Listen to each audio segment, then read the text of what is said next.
Seguimos en Radar y hay el clamor en la mesa de comentar también el discurso de la presidenta argentina, Cristina Fernández de Kirchner. Bueno, no, efectivamente, es que Cristina nos pareció risible, porque cuando ella alude a que le preguntó a Maduro, le preguntó, Nicolás, ¿cuánto es tu presupuesto de defensa, no? Y Maduro le dice, bueno, son como $1.000 millones, ¿no? Entonces quiso hacer como esa comparación un tanto dispar entre el presupuesto de Venezuela de defensa y el presupuesto de los Estados Unidos, que obviamente es una cosa totalmente distinta. Hay un gap enorme en eso, ¿no? Para justificar el tema de la consideración de amenaza por parte de los Estados Unidos. Pero es que Cristina no dice que la verdadera amenaza de Venezuela no es por su presupuesto de defensa, ni mucho menos. ¿Cómo va a comparar eso con Estados Unidos? La amenaza que supone Venezuela en este momento es porque le da cobijo a etarras, le da cobijo a guerrilla, le da cobijo a células del Hezbollah, le da alojamiento a iraníes fundamentalistas, que por cierto que vienen huyendo de Argentina por el caso del atentado de AMIA. Ustedes lo recuerdan, ¿no? Sí. Y que fueron casi descubiertos por el asesinado juez Nisman. ¿Por qué no habla eso? No habló eso la presidenta argentina. Habló también poco de las Malvinas, que debiera ser su principal reclamo. Habló de las Malvinas. Entonces, bastante esa poco. Es la realidad, ¿no? Pero yo creo que hay un malentendido con la cuestión esta de que Venezuela amenace a Estados Unidos. La administración Obama, unas semanas antes de la cumbre, adoptó un decreto presidencial sancionando a miembros de la altos funcionarios, y donde se calificaba de amenaza. Pero esto era una fórmula burocrática que creó un problema para Estados Unidos, porque se leyó como que... Se echó para atrás. Claro, como que Venezuela está a punto de invadir Estados Unidos, que es una cosa absurda, y la propia administración Obama y el presidente y su entorno se han pasado días intentando deshacer este entuerto. Y ese entuerto, ¿cuál es tu interpretación? ¿Por qué se hizo? ¿Por qué se cometió ese error en este momento, cuando ya se decide avanzar con el deshielo con Cuba? No he conseguido aclararlo. Lo que pasa es que la fórmula de amenaza es una fórmula burocrática. Cuando la semana pasada adoptaron un decreto sobre la ciberguerra, que daba instrumentos al gobierno americano para afrontar ataques cibernéticos, y también ponía la misma fórmula. Es una fórmula, obviamente, desafortunada y que da pie a leerla mal, y no se puede quejar el gobierno americano de que Maduro, Venezuela y sus amigos lo utilicen en contra. Pero ayer creo que en la rueda de prensa también, en estos últimos días, la gente de Obama lo ha dicho claramente: Venezuela no amenaza a Estados Unidos. Nubia. La amenaza, yo coincido con lo que dice el colega del país, la amenaza es otro de los términos que pueden ser relativos, es como usted lo vea. Demasiado relativo. Me voy a Cuba, el caso de Cuba, ¿cuánto tiempo Cuba no fue una amenaza para Estados Unidos? A pesar de que muchos estrategas militares siempre decían que Cuba no era una amenaza de ningún tipo, porque además hay vínculos familiares fuertes, no hay ejército, no hay esa tecnología militar, y lo decían los estrategas. Sin embargo, fuimos muchos años considerados una amenaza para la seguridad de Estados Unidos. Igual pasa con el tema de la lista de países terroristas, que al final, bueno, el gobierno estadounidense se ha dado cuenta de que realmente no hay una justificación, no se concreta, con elementos concretos que digan, bueno, sí. Y bueno, un ejemplo de que no es del tema del terrorismo lo decía el propio presidente Santos, cuando reconoció que realmente no compartía ese criterio, sobre todo porque Cuba ha sido garante de los diálogos de paz, y no es la primera vez. En épocas de Pastrana también Cuba fue garante y se inició un proceso de paz que Cuba se brindó y aceptó el gobierno. Y entonces al final, mira qué tiempo, 55 años siendo amenaza, estando en una lista terrorista. Por eso yo pienso y comparto la opinión con el colega que esos son también términos relativos. Y si vas al Medio Oriente, podemos decir que hay países del Medio Oriente que pueden ser amenazas, y amenazas serias, porque financian, cobijan al Estado Islámico. Y Claro, en fin, claro, es un término muy relativo. El tema de la política exterior estadounidense es tan complejo como necesitaríamos también otro programa para hablar sobre ello, pero yo quiero repetir la pregunta y hacerles a ustedes la pregunta porque los periodistas somos y debemos ser autocríticos. Estamos preguntando si se encuentra la gente satisfecha con la labor realizada por los medios de comunicación durante la 7ª Cumbre de las Américas. Y yo quiero la autocrítica de ustedes. ¿Qué estuvo bien, qué estuvo mal de parte de los medios de comunicación? Y en qué medida este diálogo que se dio entre presidentes, esta esta capacidad de poner de lado las ideologías, perdón por la incapacidad de decir la palabra, ¿permeó o no permeó los medios? Es muy difícil. A ver, si me permite lo siguiente. Por un lado, creo que las críticas que recibimos de algunos internautas son interesantes, ¿no? Le han prestado mucha atención al juego de fútbol, a que el presidente Maduro manejó su carro y tal. Pero la gente lo ve. ¿Y cuánto se perdió? Ese feedback creo que es interesante. Claro. Y también demuestra la capacidad que tienen estas diplomacias de establecer su agenda y de que movamos un poco el foco. Lo otro, creo que la lectura responsable sería qué cosas importantes se nos pasaron o están quedando un poco desapercibidas. A mí me parece que tanto el discurso de Ban Ki-moon como el de Insulza en la inauguración son discursos interesantes, de profundidad, que lograron poner en contexto cuál es esa nueva realidad de América Latina, que obligó a Obama a decir, estoy mucho más atento, Estados Unidos está mucho más atento de la región que lo que estaba antes, que es bastante decir. Ambos discursos me parece que hay que regresar sobre ellos.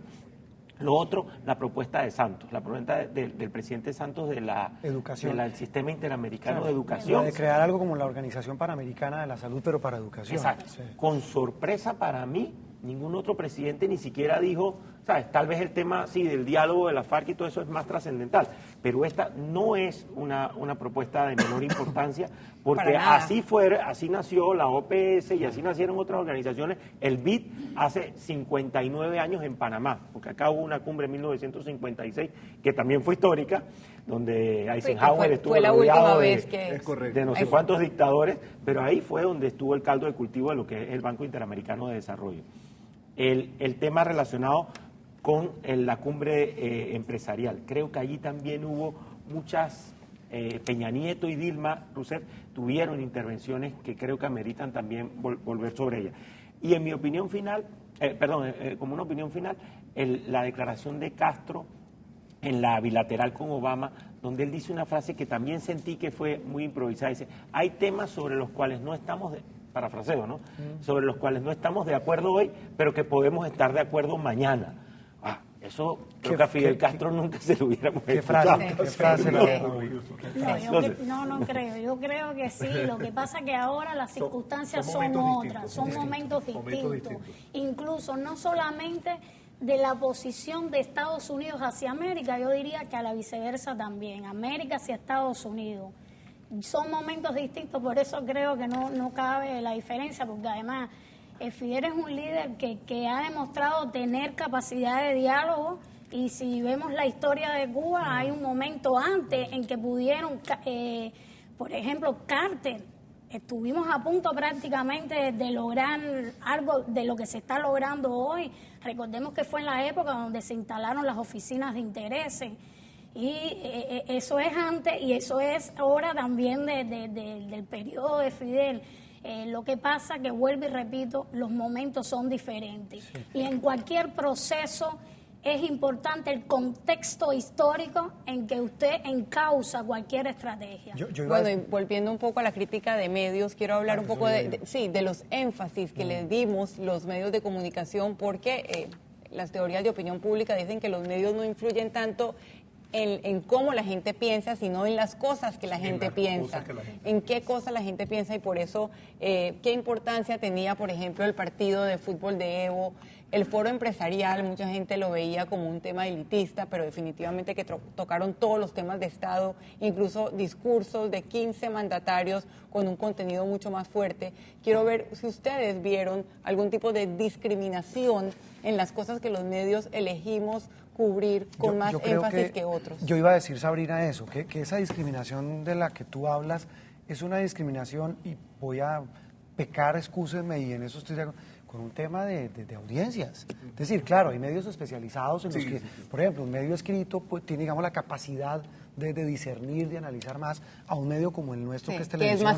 masivo. Es masivo y rápido, y yo no tengo la cantidad de tiempo. Y son sucesos. Y compito, y si tú eres mi competencia, yo tengo que hacer algo mejor para que me vean más que a mí que a ti. En ese caso, por ejemplo, y no es solo esta cumbre, y es un mea culpa de los medios En general. sí. En que muchas veces lo urgente le quita espacio a lo importante. Y a lo realmente importante. Y lo que la gente quiere Claro. ver, porque tú respondes Y a lo que la gente quiere ver, gente. pero muchas veces lo que la gente quiere ver no es noticia. Ah, no, la gente le gustó ver al doble, ver el corrientazo, ver por supuesto, el apretón de manos de Obama y Castro, pero mire, no se le dio importancia a los temas que le duelen a nuestros pueblos, que es lo mismo, desigualdad, educación, Derechos salud, humanos, derechos humanos, pobreza, La es decir, violencia. infraestructura, violencia, el tema que nos está carcomiendo a todo el continente, narcotráfico. Trata de humanos. Claro, la trata de personas. Es decir, los temas que realmente le duelen, más que le importan, le duelen o golpean a la gente en general.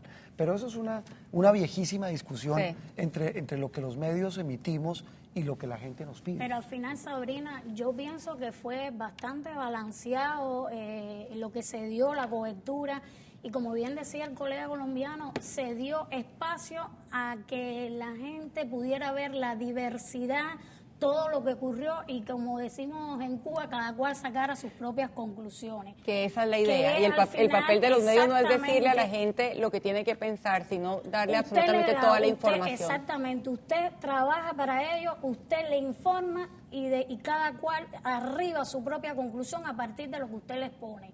Y como bien decías ahorita, puede ser correcto, puede ser no, depende de cómo le vea a cada cual, el ángulo en que lo analice y lo vea. Así es, Marc. Yo creo que estas cumbres tienen mucho de teatro y de escenificación.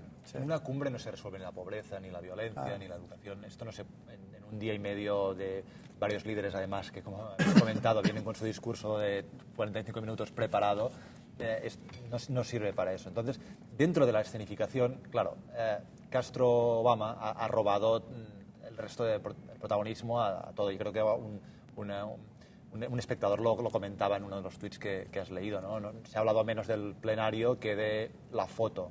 Escenificación, foto. La foto ha sido, recuerdo el viernes por la noche, esperando que llegase la foto. Llegaba un tuit con una foto borrosa, luego llega otro.